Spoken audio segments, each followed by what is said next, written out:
is that Oscorp Tower simply wasn't ready. It hadn't been designed for the Amazing Spider-Man reboot, so they couldn't send over, the schematics technically for the special effects team to integrate it. So that's the only reason that didn't happen. So as you can see, Tomer, it's already being discussed by the powers that be. So that leads me to believe that this could actually happen. Now, there are a number of reasons besides, though, this article about wanting to have Oscorp Tower in the Avengers. The other is that as you'll notice, the Disney logo does appear in front of the Amazing Spider-Man trailer for some of the international trailers, and that's because I think Disney is resigned to the fact that that is a final sale of Spider-Man to Marvel. As I've noted when I was over at Marvel, through the grapevine I heard that Sony had actually purchased a percentage of the rights to the Spider-Man character itself, not just the film rights, so that Sony is heavily involved in everything that happens with Spider-Man. So that's never going to go away. This isn't like Fox, where if they stop making the movies, they lose those character rights. It's done forever, for all time. Sony owns Spider-Man, literally the character as well. So I think that's why you saw them working together with not just the cityscape, but why in the future you could potentially see a team up between Sony and Marvel Disney with the characters. Now, of course, Sony's been very vocal about this because this would be tremendously helpful to them if they could actually say, we don't only have a character who's owned by Marvel, but they've appeared in the Avengers movies, although we get the financial rewards when we continue to make our Spider-Man movies. And of course, Sony's making an entire Spider-Man cinematic universe. They're really going to focus not so much, and this is what's interesting about it, they're not going to so much branch out heroes as Marvel has done and DC is doing, but they're going to be branching out their villains into movies. So they'll make a Venom, he's an anti-hero, I guess, they're going to make a Venom movie, a Sinister Six movie. So that's what you're seeing happening over at Sony. And so I think that they are, for that reason, they are pushing very hard to maybe get Spider-Man into an Avengers movie, even for a cameo. And Andrew Garfield has also said he would love to do this. Now the question is, will Marvel let them? So here's the thing. As to your question, who is the winner? I think the winner would be Sony. I think that it would give credibility. It would be the Marvel, literally, the Marvel stamp of approval on the cinematic universe that they're building. So I think they would even give Spider-Man to Marvel for a cameo for like the smallest sliver of. I would almost say they would do it for free, but that seems unlikely in Hollywood. But for the smallest sliver of percentage of profits, they would just be like, just take them for one scene, please. It would be so great for the reasons I just outlined. But I think for that reason, that might be the one thing that Marvel would keep Marvel from agreeing to this. Because right now, Marvel's the big cheese. Marvel's the only one that's got it right. Marvel can do no wrong. I mean, that day may end, and that might be the day they pick up the phone and call up Sony and say, maybe we will use Spider-Man.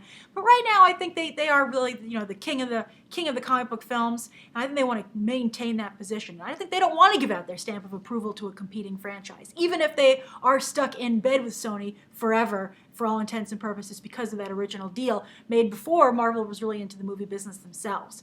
Obviously, the Spider-Man movies are one of the first big Marvel movies to come out, and look what happened. So I think that that's what's going to happen there. I think, maybe they'll do it, maybe they won't. I think Marvel is the one dragging their feet, and I think Sony would be the one to benefit. And, you never say never, and I think that of all the crossovers, this is the one that has the most potential because Marvel Studios is never getting those rights back. Never, ever, ever. And that's not necessarily a bad thing because I think we're all pretty happy with what Sony's been doing with them in the Mark Webb reign. People were happy with Raimi. That totally went off the rails. But I think the loyalty that Webb has to the source material is really impressive. I really like what he's doing with it. All right, so that's the first question of the day. Thank you, Tomer.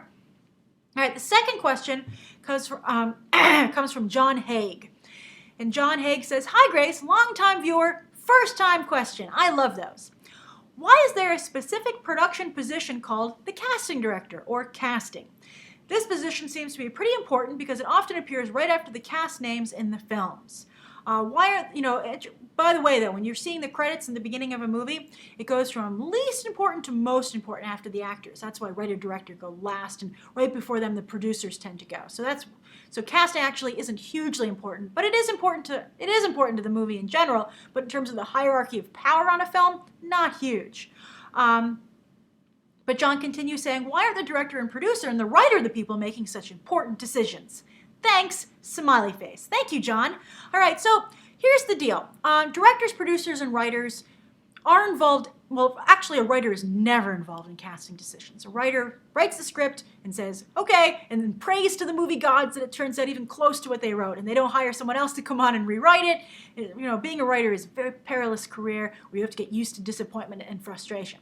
But, unless the writer also happens to be a producer on the film, or the director. But, if you're just the writer, you hand in your work and you go. Maybe sometimes you're still, I talked about the other day about the Red 2 writers, which were fortunate enough to be involved on the set, but they still wouldn't be involved in casting decisions. The director and the producer are involved in casting, but I think the producer is really the main person who has to okay it, because they're the money person. They have a responsibility to make sure this thing is, viable at the box office. They're the main proponent of deciding who stars in a film. Now, the director can be very influential. Obviously the producer wants the director to be happy, but of course there's those famous stories about Francis Ford Coppola having epileptic fits in the Paramount offices because they wanted Robert Redford to be Michael Corleone, and he was having a very hard time talking them out of it. So as you can see, the suits and the producers were the ones who were calling the shots there. But also, a director weighs in on casting, for instance, if they use their connections. If they say, well, for instance, Steve McQueen always works with Michael Fassbender. It's like almost a given. Almost you hire Steve McQueen with the understanding you will be getting Michael Fassbender. So that's where a director comes in. The producer wants to make them happy, and also the director wants to work with people they're familiar with. They have a good relationship, and sometimes that's the reason a director gets a gig, because they bring somebody in, they bring in talent, and the producer can use that director's reputation to lure the talent they want that would help the film. But what does the casting director do? All right, so the producer and the director, they really lead the charge when it comes to casting the big names in the movie. The person who's going to be the draw, the lead roles, often only maybe even 1 or 2 lead roles. They're the ones who are like, okay, I have to attach X to my script to even get the studio to greenlight it. So they really, even before the casting director comes on board or is hired, they're going out and making the calls, saying, for instance, Johnny Depp, we want you to be in Pirates of the Caribbean. That's something that's put together before the whole rest of the team is put together for a movie. But then once you have your big star that gets you the green light, you have your script, you're all ready to move forward, you have your director, and you're ready to move forward into the pre-production, now you have to cast. So the casting director comes in and works on several levels. For the bigger roles where you're going to use semi-name talent, which isn't your big, huge deal that got the movie made, the casting director will come up with a list of suggestions to run by the producer and the director. The producer and the director are very busy. They don't have the time to just sit there and go on the internet and Google actors and like, well, who could we use? Whereas a casting director will not only give them a list of potential actors that are already popular, but a casting director goes to a lot of plays, talks to agents, and they understand who up-and-coming talent is. They can go to the director and the producer, or largely, let's just say the producer, because the producer will then go to the director, independently, or, it's really a discussion between the producer and the casting director. So anyway, the casting director comes to the producer and says, okay, you have to cast, let's say, for instance, let's take Jack Ryan, Shadow Recruit. Chris Pine, already cast as the lead role in the film. That's helped get it green light. It was a big deal that he was going to be the new Jack Ryan. Now they need to cast his wife. Now, Keira Knightley eventually got the role, but that was something that was cast. The casting director had to come up with a list of people for them to consider. So, a lot of other actresses were up for that role that Keira Knightley originally got. So that list came from the casting director. So the casting director will pick people who are already popular and up-and-comers. So, they can be like, hey, you want to discover somebody with this movie? Here's a list of people who are getting a lot of heat in the theater community, or their agents, have big things planned for them. They aren't in a lot of movies right now, but they're shooting a lot of movies that will be released before this one, so maybe they'll get them, at the height of their popularity, just when they're starting to blow up big. That's kind of what the casting director does there. So then there are the smaller roles, though, that, they don't have a name. You have, like, somebody who isn't famous playing them. And the director and producer, even though this is kind of where the producer doesn't care about this role, it doesn't affect the bottom line, then the director steps in and picks the right person for the role. The casting director will do the initial casting call. They'll weed out who they think is good, who isn't good, and then only towards the final rounds of casting will you actually get to meet the director, and they'll weigh in on the last 3 to 4 people that the casting director chose. Now, of course, as you can probably see here, this gives the casting director enormous power, not only over actors, of who makes it, who doesn't, because they're the gatekeeper to the director, but also of how a movie looks. They're shaping it. They're putting names up there. And I have often thought that this is a little too much power to be given to casting directors, and I think few casting directors have proven themselves as being good at this. One is, for instance, Deborah Zane, Billy Zane's mother. Really great casting director, very famous. You'll see some names that are constantly used because they're pretty good at casting. But in general, there are very few famous casting directors. But Deborah Zane is one of them. She's I don't think she works quite as much anymore, but she's someone who became famous as a casting director. But in general, they're the first. They take care of this thing that the director and producer just don't have time to do. So I hope, John, that's been helpful to you to understand the different areas where a casting director works, to what degree they work, how they help the casting director, how they help the director and the producer, where they fill in, where they just help, where they take charge, etc. All right, so that's the second question. All right, the third question of the day comes from Tim. So thank you for signing your name, because your username is like RCFlyerRob1. So anyway, Tim says, your longtime viewer, Tim. That's excellent. Thank you, Tim. So Tim's question is, quick question for you, Grace. So I am relatively young right now, still a minor. Great for you, Tim, that you're thinking about this, though. You can, especially these days, you're never too young to start thinking about your future and your career. And Tim says, I have hopes of someday becoming a filmmaker. That's wonderful. I'm so happy that you've decided what you want to do professionally. That's a hard decision to make. And Tim says, I was wondering, what should young people like myself do to start getting familiar with how to make good characters and story, and how to direct, and how just the whole process of making a good film works? Now, just last week, I answered a similar question to this from the Batman nerd. I still have my notes up from there. And the Batman, because I filmed this all before I left on vacation, and the Batman nerd had asked about what movies to watch to become a good filmmaker for your first movie, etc. This is kind of in the same vein, so I would refer you back to that episode for that answer. That was last Monday, I believe the 17th, February 17th. All right, so that was the February 17th episode. But as for Tim's question, I wanted to elaborate on it. That's why I picked this one. I think it's very important to realize when you want to become a filmmaker, maybe you might be narrowing yourself a little bit too much. You might just say to yourself, I want to work in Hollywood. And I believe I've talked about this a little bit before, but I wanted to reiterate it.